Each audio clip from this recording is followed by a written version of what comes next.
Si Linji ay tulad ng isang Diyos sa kanyang nakaraang buhay, kaya ngayon ay pakiramdam niya na maaari na lang siyang mag-relax at maging tamad, na nagre-resulta sa kanyang pagiging isang mahirap na ulilang walang trabaho, na may isang pamilya na nagalit sa kanya dahil wala na siyang ginawa sa kanyang buhay. Lumabas ang tatay niya isang gabi para bumili ng gatas pero imbes na bumalik, kinuha na rin niya ang nanay niya dahil si Linji ay sadyang pabigat sa pamilya. Kasalukuyan siyang nakatira kasama ang kanyang nakababatang kapatid na babae, si Juan, na nauwi rin sa pagpapaalis sa kanya, na sinasabi sa kanya na umalis at maghanap ng trabaho. Sa kanyang paglabas, nakita natin ang isang makasaysayang kaganapan na naghahayag ng estado at kasaysayan ng mundong ito. Taong 2093 nang nagpakita sa Earth ang isang napakalaking masamang halimaw na hindi alam ang pinagmulan, at nagsimulang umatake sa mga tao. Kasabay nito, tumataas lamang ang bilang ng krimen, at ang mga tao ay nasa lansangan na nakikipaglaban para sa mga pangunahing pangangailangan tulad ng pagkain at tubig. Para bang hindi iyon sapat, at tila sumuko na rin ang Diyos sa sangkatauhan, dahil ang mundo ay pinupuno na ng mga halimaw na ito. Sa taong 2095, ang katapusan ng sangkatauhan ay hindi maiiwasan. Walang magagawa ang mga pamahalaan sa mundo, at halos lahat ay nawalan ng pag-asa at napunta sa panic mode. Gayunpaman, sa sandaling iyon, nagpakita ang unang superhero sa kasaysayan ng tao, na pinangalan ng Zero, na nagsasaad ng bilang ng mga tao na sinasabing kamukha niya si Daniel Padilla. Tinalo ni Zero ang hindi mabilang na madilim na puwersa na parang wala lang, at nakakuha pa nga ng nakakapinsalang impormasyon tungkol sa mga masasamang organisasyon. Sa loob ng ilang buwan, nag-iisang iniligtas niya ang sangkatauhan. Matapos tuluyang talunin ang hari ng mga halimaw, si Zero ay parang ang huling pag-asa para sa sangkatauhan. Gayunpaman, isang araw ay nawala siya sa mga frontline, at walang sino man ang nakakaalam kung ano ang nangyari sa bayani ng sangkatauhan.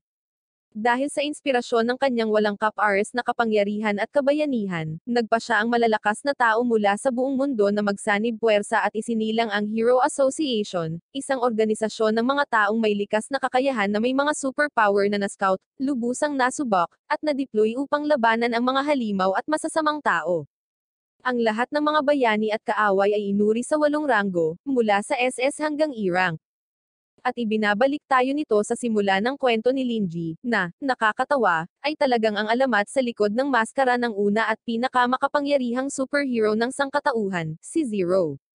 Pero ngayon bilang Linji, parang ang gusto lang niyang gawin ay maglaro ng mga video game at manood ng mga anime recaps, habang pinapagalitan ng kanyang kapatid na hindi naliligo, iniiwan ang kanyang mabahong maruruming damit sa sahig, at mamuhay na parang isang kasuklam-suklam na lalaki na hindi alam kung ano ang garbage bag.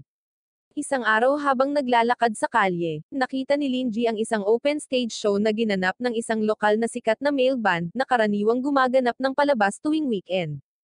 Sila ay mga miyembro ng sikat na pamilyang Shishin, at gumagawa ng isang live na konsyerto para sa kanilang mga tagahanga. Ngunit sa kanilang pagtatanghal, ang ilang mga lalaki na isang grupo ng mga kriminal na C-class na tinatawag na Black Hand, ay umatake sa lead singer. Ang pinuno ay nagpahayag na siya ay dumating upang wakasan ang mga ito para sa pagpaslang sa kanyang mga kaibigan, at ipinadala ang kanyang mga tauhan upang tapusin sila para sa kabutihan, uhaw sa dugo para sa matamis na paghihiganti. Gayunpaman, sa kanilang sorpresa, ang pamilyang Shishin ay marunong makipaglaban gaya rin ng kanilang pagtugtog ng kanilang mga instrumento, at agad na tinalo ang mga miyembro ng Black Hand Group. Habang natalo ang lahat ng kanyang mga tauhan, ang pinuno ng Black Hand ay inaako ang mga bagay sa kanyang sariling mga kamay at nakikipaglaban sa amo ng Shishin ng one-on-one. Ngunit ang nagmamatigas na pinuno ng grupo ay ganap na inatake at bumagsak sa lupa. Sa sandaling iyon, pumasok si Linji at walang kahirap-hirap na ikinawit ang isang paa niya gamit ang isang mataas na grado na posas, isang bagay na tanging ang mas mataas na antas na pulis ang may access. Sa lumalabas, ang Black Hand Group ay kinuha mismo ng pinuno ng pamilyang Shishin para makapagpalabas sila sa publiko para makakuha ng kasikatan. Sa pag-aakalang lahat ng ito ay isang trick para maaresto siya, nakalimutan ng pinuno ng Black Hand ang tungkol sa kanilang deal at nag-transform sa isang malaking lalaki na parang si Taguro, na inihayag ang kanyang sarili bilang isang level B na kontrabida. Pagkatapos ay inatake niya ang pinuno ng Shishin sa isang suntok, at tinalo ang iba pang miyembro ng madali. Sa sandaling iyon, isang E-rank hero na tinatawag na Zan ang dumating sa eksena at inutusan ang Black Hand na sumuko. Pagkatapos ay inilagay niya ang kanyang mga kamay sa harap, inilantad ang kanyang high-tech na laser gloves, at naghahanda na atakihin siya. Ngunit higit sa kanyang kahihiyan, ang mga guwantes ng laser ay sumabog sa pagpapakawalet, na nagpapadala kay Zan na lumipad pabalik sa isang tumpok ng basura kung saan siya kabilang. Bumangon si Zan at sinabing baka ito ay isang panlilin lang na ginawa ng Black Hand sa kanya. Kaya sa halip, sinubukan niyang labanan siya sa hand-to-hand na labanan, ngunit muli ay itinapon pabalik sa basurahan. Sinubukan niyang lumaban ng ilang beses gamit ang lahat ng murang mga armas niya, ngunit agad na itinatapon pabalik sa basurahan sa bawat pagkakataon. Naiinis, nagpa siya ang Black Hand leader na alisin siya sa kanyang paghihirap at nagsimulang tumakbo patungo sa kanya ng buong lakas. Tumayo si Zan at sinabihan si Linji na tumakas. Sinabi sa kanya ni Linji na tiyak na masasawi siya, ngunit idineklara ni Zan na siya ay isang bayani kaya hindi siya maaaring tumayo na lang, at hayaan ang isang inosenteng sibilyan na masaktan. Nang marinig ito, sumama ang pakiramdam ni Linji sa kanyang sarili dahil sa pagiging talunan nitong mga nakaraang araw, kaya nagpa siya siyang lumaban muli. Biglang naglabas si Linji ng isang napakalaking spiked iron club mula sa kanyang likuran, at hahayaan ko kayong sabihin sa akin sa comment section ang inyong mga iniisip tungkol sa kung saan niya maaaring itinago ang bagay na iyon. Siya ay nagpapatuloy sa paglukso sa hangin, at nagsimulang umikot bago ilunsad ang iron club sa ulo ng Black Hand leader, na nagtapos sa kanyang buong karera sa isang atake. Agad namang napahanga si Zan at nagtaka kung paano niya ginawa iyon bilang isang normal na sibilyan. Hinawakan niya ang binti ni Linji, at hiniling na maging kaparehan niya dahil tiyak na gagawin nila ang pinakamahusay na koponan gamit ang kanyang malaking utak at high-tech na kagamitan, at ang kakayahan ni Linji sa pakikipaglaban. Maya-maya lang, may pumasok na itim na kotse, at lumabas dito ang isang mukhang mayamang babae. Lumalabas na siya ang rank 3 superhero sa syudad na tinatawag na Soren, at lumapit siya kay Zan para tanungin siya tungkol sa sitwasyon. Tumayo si Zan at sinabi sa kanya na natalo niya ang kontrabida sa B-class salamat sa kanyang high-tech na kagamitan, kasama ang kanyang napakalakas na kakayahan sa pakikipaglaban, na ipinakilala din si Linji bilang kanyang bagong apprentice at junior assistant. Tinitingnan ni Soren ang kanyang hindi kagwapuhang mukha, at tinanong siya kung sino ang kanyang tinutukoy, dahil si Linji ay tumakas ng maingat sa eksena.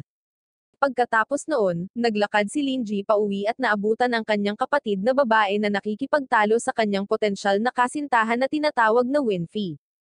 Ipaalam ni Wan sa kanya na siya ay opisyal na nag-apply para sa Dr. Keane Research Institute, gayunpaman, gusto ni Winfrey na bawiin niya ang kanyang aplikasyon at magtrabaho para sa kanya sa ilalim ng isa sa kanyang maraming kumpanya sa halip. Galit na galit si Wan, sinabi sa kanya na hindi niya siya mabibili ng pera at pinaalis siya.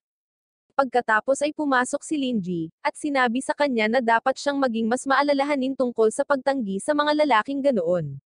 Gayunpaman, sinabi niya na si Zero lang ang inaalala niya at gusto niyang pakasalan ang isang lalaking katulad niya. Naiinis si Linji sa ideya ng sarili niyang kapatid na nahuhumaling sa kanyang lihim na pagkakakilanlan. Nang tanungin siya ni Wan tungkol sa kanyang paghahanap ng trabaho, sinabi niyang wala siyang nakuha, kaya napag-aawayan din nila iyon. Makalipas ang ilang sandali, dumating si Zan nang wala sa oras at opisyal na nag-alok kay Linji na sumali sa Hero Association, na nagsasabi na mababayaran pa siya ng sweldo at makakakuha ng mga bonus. Tinitigan siya ng kanyang ate na parang ito na ang sandaling hinihintay niya sa buong buhay niya, at pumirma agad sa kontrata para hindi na siya maging pabigat. Pagkatapos noon, dinala siya ni Zan sa pasilidad ng pagsubok ng Hero Association kung saan nakakita sila ng estatwa ni Zero kasama ang isang grupo ng iba pang mga SS rank hero. Nagtanong si Linji tungkol sa kanila, at sinabi sa kanya ni Zan na ito ang mga bayani na nagligtas sa mundo sa tabi ni Zero, na nag-iiwan kay Linji na magtaka kung sino ang mga bayani na ito, dahil palagi siyang nag-iisang lumalaban sa kanyang nakaraang buhay. Ngunit dinala siya sa isang testing hall at nakilala ang isang rank B na bayani na tinatawag na Yaten, na malarenden labador ang katawan na kanyang instruktor para sa pagsusulit sa pisikal na kakayahan. Tinawag siya ni Yaten na isang ordinaryong lalaki, at sinabi na kung mapipigilan siya ni Linji ng isang buong 3 minuto, ipapasa niya siya sa kanyang pagsusulit. Nagtanong si Linji kung ano ang mangyayari kung matatalo niya siya, at napangiti lang si Yaten at sinabing imposible iyon dahil napakalakas niya. Dahil doon, kumpiyansa si Linji na humakbang pasulong, at nagsimula na ang kanilang tunggalian. Binago ni Yatan ang kanyang mga braso sa dalawang talim, habang inilalabas ni Linji ang mabahong bakal na club mula sa kanyang likuran. Si Yatan ay sumugod at naghagis ng isang tuwid na pag-atake gamit ang kanyang mga braso sa talim. Gayunpaman, pinipigilan ito ni Linji gamit ang isang kamay lamang gamit ang kanyang club. Nagulat ang examiner, at kahit si Yatan ay pinupuri rin siya, na sinasabing siya ang pinakamalakas na kandidato na nakilala niya. Gayunpaman, sa sandaling iyon, si Yatan ay naging sobrang seryoso at tumalon sa likod ni Linji upang sipain siya pababa. Si Linji ay napansin kaagad ito, at iniwasan ang kanyang pag-atake, ngunit pagkatapos ay sinipa ang mga semento sa kanya na parang sinisipa lang niya ang isang soccer ball. Madali silang sinira ni Linji bago sila muling mag-away at gumawa ng isang epic duel, na nagpapalitan ng ilang atake bawat isa. Gayunpaman, naiinip si Linji sa paglalaro ng sa kanya at hinawakan ang braso ni Yatan gamit ang kanyang paa, binasag ang kanyang ilong gamit ang isang tuhod sa mukha at pinatumba siya ng ganoon lang. Naklear niya ang kanyang unang pagsusulit, at nagulat ang lahat sa pagkatalo niya sa isang B-rank na bayani ng napakadali. Ngunit pagkatapos nagsimula siyang mangamba sa susunod na pagsusulit na isang written exam. Kinabukasan, nagising si Yanto sa ospital mula sa isang bangungot at nagsimulang umiyak na parang sanggol. Sinalubong siya ni Sorrent na nagsasabi sa kanya na hindi siya dapat mag-alala dahil ang bagong dating na nakalaban niya ay malamang na kasing lakas ng isang A-rank na bayani. Ngunit pagkatapos ay malungkot niyang ibinigay ang resulta ng written exam ni Linji at sinabi na sa kasamaang palad, siya ay hindi kasing husay ng kanyang pisikal na lakas na nakakuha lamang ng 13 out of 100. Si Yatan ay tumingin sa sagutang papel na nalilito, kaya sinabihan siya ni Soman na tingnan ang kanyang sagot sa huling tanong, na isulat ang kanyang mga ideya sa bayani. Nabasa ito ni Yatan at nakita niyang sinagot ito ni Linji sa pagsasabing ayaw niyang maging bayani at higit pa rito, hindi niya rin maintindihan kung ano ang ibig sabihin nitong hustisya na pinag-uusapan nila at kung matatawag man itong hustisya sa simula.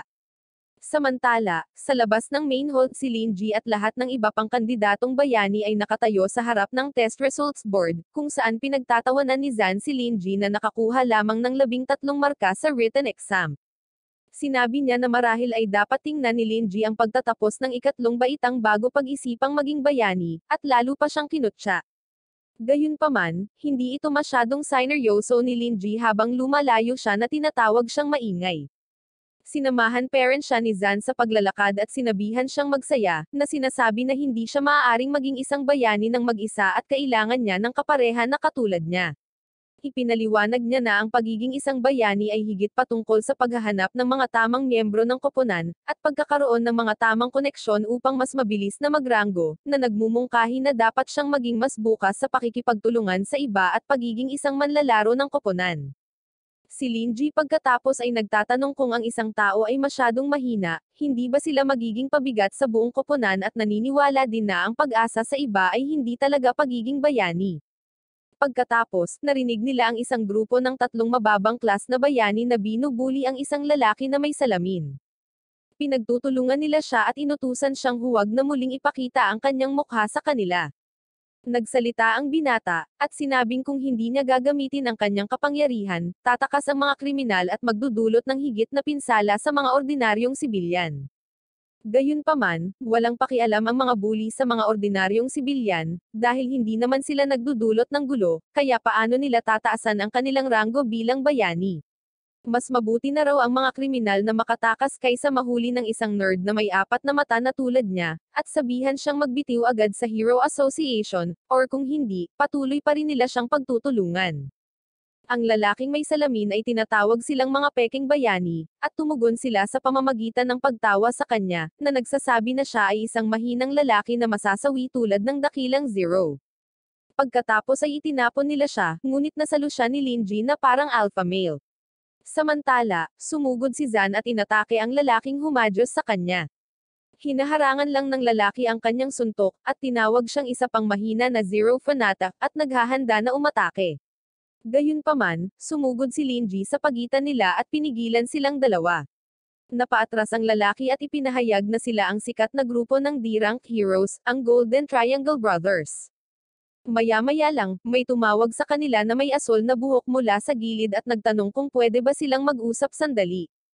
Ang Golden Triangle Brothers ay tumalikod, at nagsimulang magpanik nang makilala nila siya bilang ang kasumpas-samparang E-rank na manlalaro na pinangalan ng 13.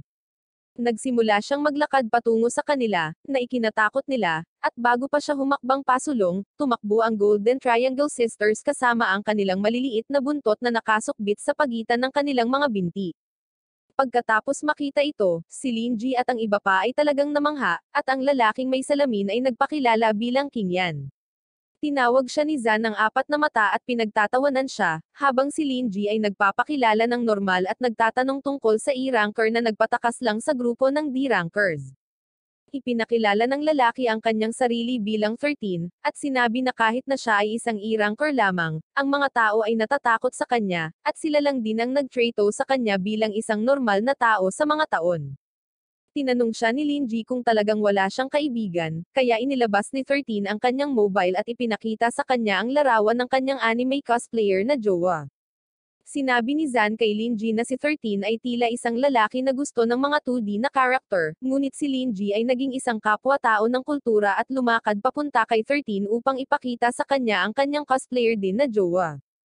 Agad silang naging magkaibigan dahil magkaparehas sila ng panlasa. Ipinatong niya ang kanyang mga kamay sa mga balikat ni 13 at tinanong kung gusto niyang maging mag-partner, at maluha-luha namang tinanggap ni 13 ito dahil walang sumubok na maging kaibigan niya, at lalo pa na mag-alok sa kanya na sumali sa kanilang koponan. Nauwi siya sa pag-iyak ng masayang luha, at nag-aalala si Linji tungkol sa kanya. Nagtanong si King Yan tungkol sa kanyang superpower, at sinabi ni 13 na ang kanyang kapangyarihan ay malas. Tinanong ni Linji kung may kakayahan ba siyang magbigay ng malas sa kanyang mga kaaway lamang, ngunit ipinakita ni 13 na ang kanyang kakayahan ay nakakaapekto sa lahat ng tao sa paligid niya, kaya nagdadala siya ng masamang kapalaran sa mga malapit sa kanya saan man siya pumunta. Ipinaliwanag pa niya na mula pagkabata, isinumpa siya ng supernatural na malas, at sinimulan siyang tawagin ng mga tao na unlucky ghost. Noong siya ay maliit, ang bahay ampunan kung saan siya pinalaki ay nasunog. Siya ay pinadala sa isa pang ampunan, ngunit sa loob ng ilang araw ng kanyang paglipat, ang ampunan na iyon ay nawasak din ng isang pagguho ng lupa. Pagkatapos nito, kahit saan siya pumunta, ang lugar ay nases Ira, at pagkatapos ang isang grupo ng mga ulila ay gumuho dahil sa kanyang malas na kapangyarihan, at nagsimula siyang manirahan sa mga lansangan. Si 13 pagkatapos ay ipinaliwanag na sa kabila ng lahat ng masamang kapalarang ito, ang mga magagandang bagay ay nangyayari pa rin sa kanya kung minsan, at nagbibigay ng halimbawa ng pagligtas sa kanya ni Zero. Si Linji ay nagsimulang mag-alala tungkol sa kanyang sariling malas mula noon. Samantala, si 13 ay nagpapanggap na si Zero at pabirong sinusuntok ang semento. Sa kasamaang palad, dahil sa kanyang malas na kapangyarihan, lumalabas na ito ay isang mahinang lugar para sa buong gusali, at ito ay nagsimulang bumagsak kaagad. Bumagsak ang kisame, at maraming tao ang nasugatan sa mga labi. Naipit si King Yan sa ilalim ng isang napakalaking piraso, at naging abala rin si Linji sa pagliligtas ng isang bata. Pagkatapos ay sinabi niya kay 13 na iligtas si King Yan at dalhin siya sa ospital. Nang maglaon, lahat sila ay nagkikita sa post-operative treatment lobby. Nakaligtas si King Yan kahit papaano, at ipinasok sa loob ng healing chamber na may mga bendahe sa buong katawan.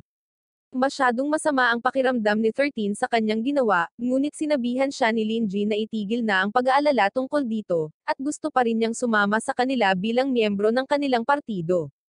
Sumang-ayon din sina King Yan at Zan, pero sinabi sa kanya na dumistansya dahil sa malas niya, habang si Linji ay walang pakialam na maging malapit sa bago niyang malas na kaibigan. Pagkalipas ng ilang araw, sa wakas ay gumaling si King Yan, at si Linji, kasama si 13, ay naglalaro ng mga baraha sa isang mesa. Pumasok si Zan na may dalang sulat, at tinanong siya ni Linji kung sa wakas ay nakakuha na siya ng love note.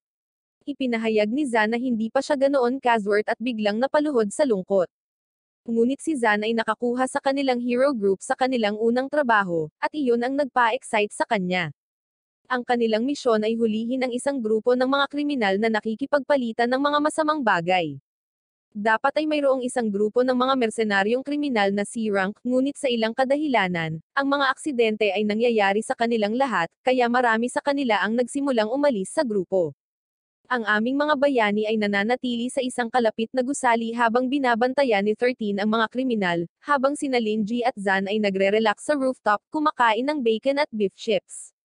Alam nilang lahat na si 13 at ang kanyang malas ang may pananagutan sa lahat ng mga aksidenteng nangyayari sa mga mersenaryo ng kaaway, at sinabi sa kanya na sundan sila sa loob ng ilang araw, dahil lahat sila ay bababa mula sa kanyang malas na alindog nang walang sino man sa kanila ang kumikilos. Iniisip ni Zan na hindi ito gagana, dahil maaaring hindi sila makakuha ng anumang mga gantimpala mula sa Hero Association kung ang mga kriminal ay hindi direktang haharapin. Samantala, ginawa nilang alipin si King Yan, na nagdadala sa kanila ng merienda at nagdadala ng mga kagamitan. Sinabihan siya ni Zan na dalhin ang kanyang superhero na kagamitan sa tabi ng ilang maanghang na pakete ng bacon at iniinis siya. Sa kabilang banda, ipinaliwanag ni 13 na nagpapalitan sila ng isang napakalihim at mapanganib na bagay ngayon, kaya ang kanilang trabaho ay hulihin sila ng mabilis. Pagkatapos ay iniulat niya na sa wakas ay nakipag-ugnayan na ang dalawang partido, at dumating din si King Yan sa rooftop dala ang kagamitan. Sinabi ni Zan na mauuna siya at kunin ang lahat ng kredito at lilipad gamit ang kanyang rocket boots. Samantala, nakikipag-ugnayan ang dalawang kriminal na grupo, at hinihiling ng bumibili na makita ang produkto bago magbayad. Tinanggap ng mga nagbebenta ang kondisyon, at inilabas ang produkto mula sa chamber nito, na nagpapakita ng napakalaking patak ng maduming tubig at putik na naging isang halimaw. Kinokontrol nila ito gamit ang isang remote, at ipinapakita ang napakalaking sukat nito kasama ang mapanirang kapangyarihan. Ang mga kriminal ay nasa sabik dito at nagpatuloy sa pakikipagpalitan, ngunit sa sandaling iyon, si King Yan ay mabilis na dumating sa eksena habang suot ang kanyang nerdy na salamin at sinabi na sa ilalim ng batas ng Hero Association, siya ay naruroon upang arestuhin sila. Pagkatapos ay ipinakilala niya ang kanyang mga kapwa-miyembro ng koponan, sina Linji, Unlucky Ghost 13, at Zan na nahulog mula sa langit at bumagsak sa sementadong sahig, na pinatumba ang kanyang sarili. Inutusan ng mamimili ang kanyang mga tauhan na atakihin sila, ngunit pinigilan silang lahat ni King Yan sa pamamagitan ng paghagis ng isang bungkos ng salamin sa lupa, at pagkatapos ay nag-teleport sa kanila. Kinuha niya ang lahat ng kanilang mga armas bago nag-teleport pabalik kay 13. Ginagamit ng nagbebenta ang kanyang remote control para umatake slime monster, gayunpaman, si 13 ay umatake pabalik gamit ang isang armas at nagsimulang masira ang kalusugan nito. Pagkatapos ay itinapon niya ang isang pakete ng maanghang na bacon sa bibig ng halimaw, at nauwi sa pagkagusto pa nito at hinabol sila. Tumakbo sila patungo kay Linji at hiniling sa kanya na tulungan sila sa halimaw, at humarap si Linji at tinamaan ang slime monster na parang baseball papunta sa lungsod. Dumating ang halimaw sa abalang kalye ng lungsod, at nagsimulang umatake sa mga tao gamit ang mabahong putik nito, ngunit agad na sumugod si Linji sa lokasyon at tinamaan ito ng malakas sa kanyang iron club. Dahil sa malakas na impact, ibinuhos ng halimaw ang maruming tubig nito sa lahat ng dako, at nagsimulang magreklamo ang mga tao. Dumating si Zan sa eksena at tinanong si Linji kung gusto niyang sirain ang lugar sa pamamagitan ng pagwiwisik ng maduming tubig kung saan-saan, ngunit pagkatapos ay sinabi na hayaan na lang niyang i-handle ito. Hinayos niya ang kanyang sandata at ipinahayag na ito ay isang water purifier, kaya mabilis niyang tatapusin ang halimaw gamit ito. Nagpatuloy siya sa pag-atake paarap gamit ang kanyang rocket boots at idinikit sa halimaw, habang nakakalimutang gamitin ng maayos ang kanyang lakas dahil nagdudulot lang ito ng kaunting pinsala. Pagkatapos ay hinayla siya ni Linji palabas at iniligtas, ngunit iniisip pa rin ni Zan na siguradong magagawa niya ito ng maayos. Ngayon ay inaayos ni Zan ang kanyang sandata, at pumasok sa cool mode para labanan ang halimaw. Inaatake ito ng slime gamit ang isang bungkos ng malagkit na galame, ngunit iniiwasan ni Zan ang lahat ng pag-atake nito gamit ang kanyang liksi at tinapos ang laban sa pamamagitan ng pagdidikit ng kanyang pamalo sa loob ng mabahong malapot na halimaw, na ginagawa itong purong tubig na may mga katangiang nagpapaganda ng balat at naglilinis. Ang halimaw ay sumabog sa isang pool ng tubig at hinugasan ang buong lugar na nagpapasaya sa lahat. Hindi nagtagal, dumating din si King Yan at 13 sa eksena at napansin nila ang dami ng tao sa paligid ni Linji. Sinabi sa kanila ni Linji na wala siyang ginawa, at si Zan ang tunay na bayani dito at tinuturo siya. Nang maglaon sa araw na iyon, magkasamang nakaupo ang ating mga bayani sa kanilang gusali, at nagreklamo tungkol sa maliliit na XP points na iginawad sa kanila ng asosasyon kahit na natalo at nahuli nila ang dalawang kriminal na grupo ng sabay-sabay. Sabi ni King Yan na dahil daw sa babae na nadatnan nila kanina. Sinubukan ni Linji na tanungin ang babae ng kanyang pangalan, ngunit hindi ito umimik at patuloy na uminom sa kanyang inumin.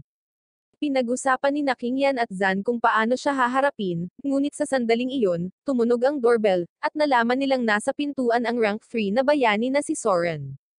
Pumasok siya at nakikipaglaro sa babae, at pinupuri sila sa pagkumpleto ng kanilang unang misyon bilang isang koponan.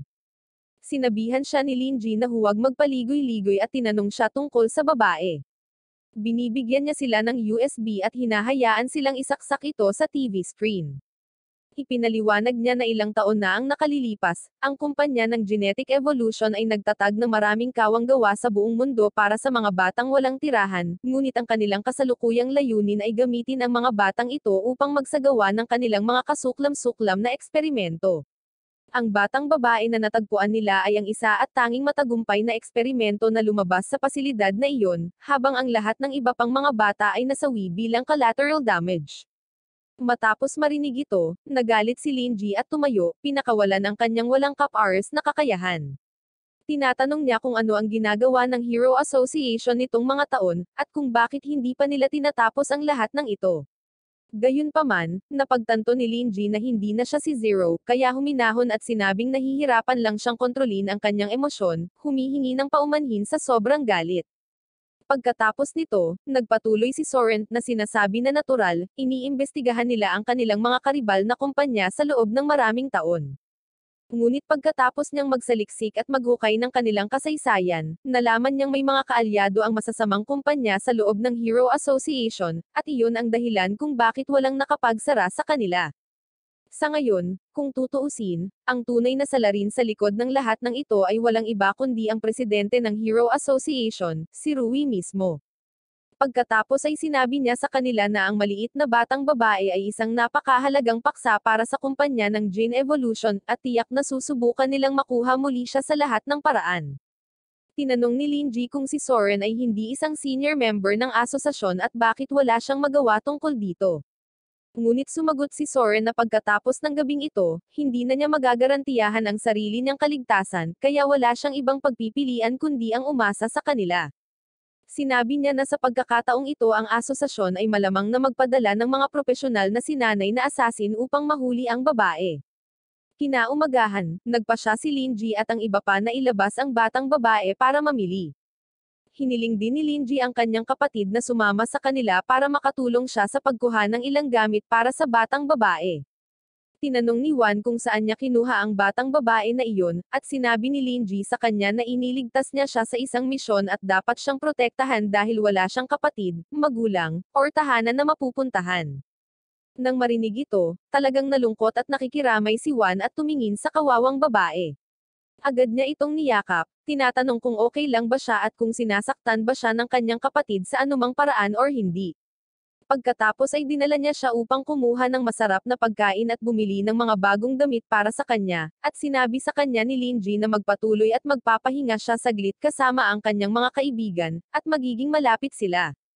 Kapag wala na sila, napansin nilang tatlo na sinusundan sila ng Golden Triangle Brothers at nandoon sila para makipaglaban. Lahat sila ay pumunta sa isang eskinita, at sinabi sa kanila ng magkakapatid na ang rank 3 na bayani na si Soren ay hinahanap ng organisasyon, at ipinadala sila ng Pangulo doon upang dalhin sila sa punong tanggapan para sa ilang interogasyon. Sinabi ni Linji na hindi sila pupunta kahit saan kasama ang sinuman, at ito ang tanda ng simula ng kanilang away. Sinasabi ng Golden Triangle Brothers na maswerte sila dahil ang Unlucky Ghost ay wala sa kanila ngayon, at nagsimula sa pamamagitan ng pagsugod sa kanila ng sabay-sabay. Ngunit agad silang pinatumba ni Linji at tinawag silang mahina. Sa sandaling iyon, napagtanto ni Zan na dapat silang bumalik kay Juan, at lahat sila ay tumakbo pabalik sa mga babae. Nakipagkita sila kay Juan at sinabi sa kanya na dapat na silang umuwi ngayon dahil baka may sumalubong sa batang babae, at pagkatapos ay tinanong siya kung nasaan siya. Tinawag ni Juan ang batang babae na si Monet at nagpakita ang batang babae sa kanyang bagong damit na kabibili lang nila. Tinanong ni Juan si Linji kung maaari niyang hayaan si Mona na tumira rin sa kanyang bahay, at napaprotektahan siya at aalagaan siya. Nagtataka si Linji tungkol dito at tumingin sa dalawa pa, at sinabi nila sa kanya na magiging perpekto ito dahil si Linji ang pinakamalakas sa kanila, kaya mas ligtas si Mona sa pagiging malapit sa kanya. Pumayag si Linji, at naghiwalay sila roon, at umuwi si Linji kasama ang kanyang kapatid na babae. Bumalik sa punong tanggapan ng Asosasyon ng Bayani, nagreklamo si Pangulong Rui na ang mga D-rank na partido ay isang grupo lamang ng mga talunan at hindi man lang nila makuha ang ilang E-ranker. Isa pang mukhang masama na lalaki ang nasa silid, at sinabihan niya ang Pangulo na itigil ang pagreklamo na parang bata at magpapadala siya ng sarili niyang mga sinanay na lalaki sa pagkakataong ito, at siguraduhing mapupuksa nila ang mga E-ranker na iyon ng tuluyan.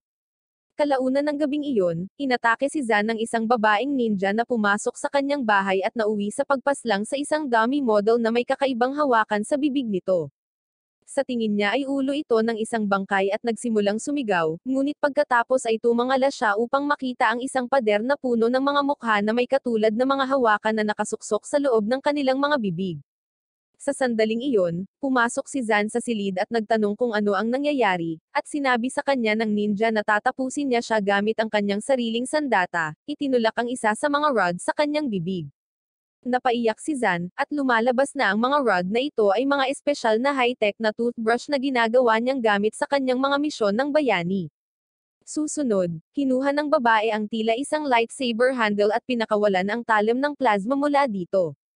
Pagkatapos ay itinutok niya ang espada kay Zan at inatake siya nito dahil sa panloloko sa kanya. Ngunit ang talim pala na ito ay isa pa sa kanyang mga high-tech na toiletry, na agad na naglilinis sa kanya, bagamat mayroon itong glitch na nakakasira din ng mga damit. Nagsimulang magpanik ang babae matapos makita ang kanyang sandata at tumakbo palayo, sinabi na walang paraan na matatalo niya ang lalaki na ito. Sa kabilang banda, tinatamad si Linji sa kanyang bahay at napansin niyang may nagbabantay sa kanyang bahay mula sa kakahuyan.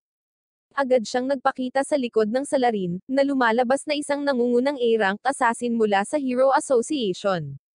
Maaari niyang gawing matalim na talim ang kanyang mga kamay at hahampasin siya, ngunit pinigilan siya ni Linji sa isang suntok at sinimulan niyang isipin ang kanyang mahihirap na pagpipilian sa buhay. Ang lalaki ay tumayo at nag-inject ng kanyang sarili ng ilang vials na nagbabago sa kanyang halimaw na anyo na nagbibigay sa kanya ng lakas ng isang S-rank na bayani. Pagkatapos ay nag-teleport siya sa likod ni Linji at sinubukan siyang suntukin, ngunit tumalikod lang si Linji at sinira ang kanyang braso. Ang taong halimaw ay tumalon pabalik at muling nabuo ang kanyang braso at ginamit ito, ngunit madaling umiwas si Linji sa mga welga at pinabagsak siya sa isang suntok lamang. Umalis si Linji, iminumungkahi niyang bumalik siya sa kanyang amo at sabihin sa kanya na itigil ang paggawa ng gulo dahil hindi nila makukuha ang babaeng iyon hanggat kasama niya ito. Sinasabi ng halimaw na lalaki na maaari niyang talunin siya, ngunit hindi niya talaga siya maaaring tapusin hanggat mayroon siyang regeneration skill, ang bagay na magpapanatili sa pagbabalik nito para sa kanya at sa kanyang kapatid habang siya ay nabubuhay. Matapos marinig ang pagbabante niya sa kanyang kapatid na babae, huminto si Linji sa paglalakad at lumingon na may mapanganib na panlilisik sa kanyang mga mata. Sinabi niya na huwag niyang sasaktan ang kanyang ate at kinuha ang kanyang iron club, at ginawa itong espada. Pagkatapos ay inindayog niya ito minsan at winasak ang halimaw na lalaki sa tabi ng buong bundok sa likuran niya, na sinasabing hindi na niya hahayaang mapahamak ang sinuman sa kanyang harapan, at umuwi na siya. Pagkatapos ay naisip niya ang pag-uusap nila ni Soren nang sabihin nito sa kanila na sa loob ng 3 araw, makikipagpulong ang presidente sa mga tao mula sa kumpanyang Genetic Evolution, at ito ay isang pambihirang pagkakataon para sa kanila na hulihin sila at tapusin sila ng sabay-sabay. Iniisip ni Linji ang lahat ng nangyari sa ngayon at kung paanong ang mga bayani sa panahong ito ay nagtatrabaho lamang para sa katanyagan at pera, at walang sino man ang may tunay na diwa ng sakripisyo na kailangan upang maprotektahan ang iba tulad ng isang tunay na bayani. Sinabi niya na ibabalik niya ang Hero Association sa dating kaluwalhatian nito, at nagpa siya na lumahok sa paparating na labanan upang itapon ang mga basura tulad ni Rui.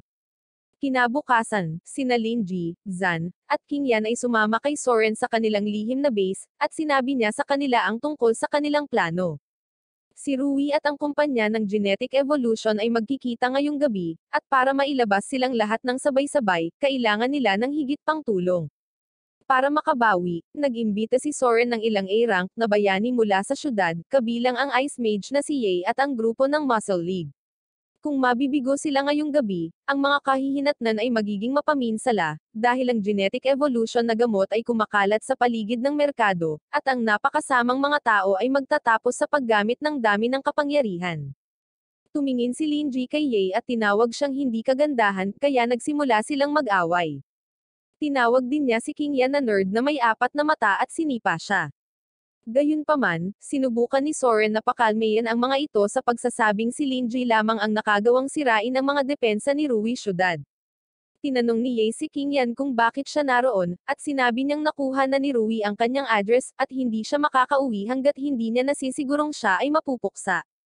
Sinabi ni Soren na salamat sa malas na pagsusumikap ni 13, nagawa nilang sirain ang punong tanggapan ng kumpanya ng genetic evolution sa isang lungsod, at ang panloob na salungatan ay dapat na ang huling bagay na responsable para sa kabiguan ng misyon na ito. Pagkatapos nito, lahat sila ay naggrupo sa gabi at tumungo sa lugar kung saan makikipagkita si Rui sa mga tauhan ng kumpanyang genetic evolution.